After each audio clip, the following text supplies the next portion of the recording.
अस्सलाम वालेकुम वरहमतुल्लाहि वबरकातुहू। पिछली वीडियो में हमने बात की थी रूह के क्रिएशन की, कि अल्लाह ने हमारी रूह को कब, कहाँ और कैसे बनाया। और इस वीडियो में हम बात करेंगे रूह की लाइफ स्पैन में आने वाले डिफरेंट स्टेजेस की, जैसे कि उसकी क्रिएशन से लेकर क़यामत तक रूह किन किन स्टेजेस से गुजरती है। इसके बारे में हम आज डिस्कस करेंगे इंशाअल्लाह। तो रूह का पहला जो स्टेज होता है वो होता है क्रिएशन स्टेज। इस स्टेज में रूह जो होती है वो बस एक रूह होती है, उसके पास कोई बॉडी नहीं होती। और ये स्टेज जो होता है फीटस फॉर्म में आने से पहले वाला स्टेज होता है, इसको हम प्री बर्थ स्टेज भी कह सकते हैं। अब इस स्टेज में रूह कहाँ होती है, क्या कर रही होती है, किस दुनिया में होती है, इसके बारे में हमें कोई भी इंफॉर्मेशन नहीं। रूह का जो सेकेंड स्टेज होता है वो होता है life in the mother's womb. जब एक बच्चा अपनी माँ की पेट में आता है तो कुछ नंबर ऑफ डेज पास होने के बाद एक फरिश्ता उसके अंदर रूह फूंक देता है, रूह ब्लो करता है बच्चे के अंदर, फीटस के अंदर। और इस तरह से वो फीटस जो होता है एक लिविंग स्टेटस ले लेता है और इस तरह से रूह को एक बॉडी मिल जाती है और रूह और बॉडी का एक कनेक्शन हो जाता है, जिसको हम वेकफुल स्टेट भी कह सकते हैं।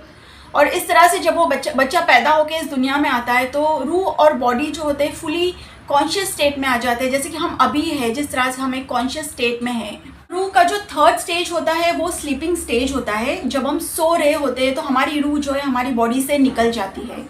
और इसी बात को इब्न अल क़य्यिम अपनी बुक में मेंशन करते हैं, किताब अल रूह में, कि जब नींद की हालत में रूह हमारी बॉडी से निकल जाती है उसके बावजूद भी रूह का कुछ ना कुछ कनेक्शन हमारी बॉडी से रह जाता है।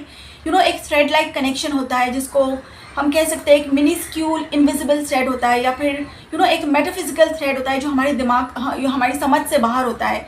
तो और इसका इल्म सिर्फ अल्लाह को है कि वो क्या कनेक्शन होता है। क्योंकि नींद की हालत में जब हमारी बॉडी को कुछ हो जाता है तो रूह जो होती है इमीडिएटली बॉडी की तरफ रश करती है, उसमें एंटर करती है और हम फ़ौरन जाग जाते हैं, एक जोल के साथ हम जाग जाते हैं। तो नींद क्या है? नींद एक टेम्परेरी सेपरेशन है हमारे जिस्म और रूह के बीच, और इस बात को अल्लाह ने कुरान में एक्सप्लिसिटली मेंशन किया गया है। इस जिस्म और रूह के सेपरेशन को बहुत ही क्लियरली मेंशन किया हुआ है कुरान में। और कुरान की एक बहुत ही फेमस वर्ड्स है जो मैं आपको पढ़ के सुनाती हूँ। अल्लाह कुरान में कहता है कि अल्लाहु यतवफ़्फ़ल अनफुस हीना मौतिहा वल्लती लम तमुत फ़ी मनामिहा। Allah takes two souls, two categories. Allah दो बार हमारी रूह लेता है। अल्लाहु यतवफ़्फ़ल अनफुस मतलब जब हमारी मौत हो जाती है, एंड सेकेंड टाइम वल्लती लम तमुत फ़ी मनामिहा मतलब उस वक्त जब हमारी मौत नहीं होती बल्कि हम सो रहे होते। तो अल्लाह ये बात क्लियरली कह रहा है कि मैं नींद की हालत में तुम्हारी जो रूह है वो अपने पास रख लेता हूँ।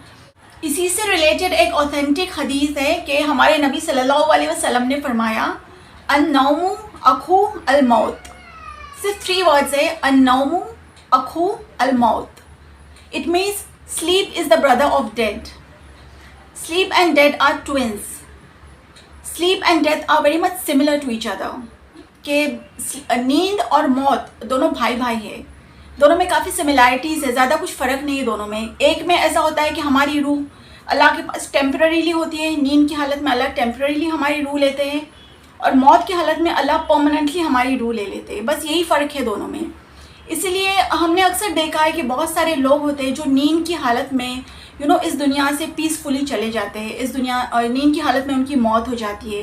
तो क्या होता है, जब लोग सो रहे होते हैं तो उनकी रूहें जो है वो अल्लाह के पास होती है, और जिस इंसान की मौत नींद की हालत में लिखी होती है तो अल्लाह उस इंसान की रूह को नहीं लौटाता, अपने पास ही रख लेता है और उसका बरज़क वहाँ से स्टार्ट हो जाता है। रूह का जो 4th स्टेज है वो है बरज़क स्टेज। ये एक ऐसा टाइम फ्रेम होता है जहाँ हमारी रूह का जिस्म से कनेक्शन ब्रेक हो जाता है और रूह जो होती है हमारे जिस्म से निकलकर एक ऐसे जोन में चली जाती है जिसे बरज़क कहते हैं।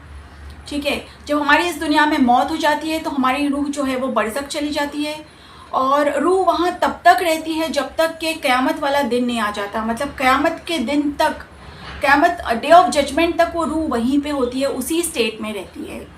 5th स्टेज जो होता है वो रूह का फाइनल स्टेज होता है। इस स्टेज में रूह और बॉडी जो है वो परमानेंटली रीयूनाइट होते हैं।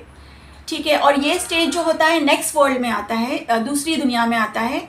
और इस स्टेज में क्या होता है, हमारी रूह जो है हमारी बॉडी से परमानेंटली रीयूनाइट हो जाती है, रिकनेक्ट हो जाती है, और उस वक्त जो हमारा जिस्म होता है वो ऐसा जिस्म नहीं होता है, बल्कि अल्लाह ताला हमें फिर से रिक्रिएट करेंगे, हमें अपने बेस्ट वर्जन्स में बनाएंगे, हमें अपने बेस्ट परफेक्ट फॉर्म्स में बनाएंगे।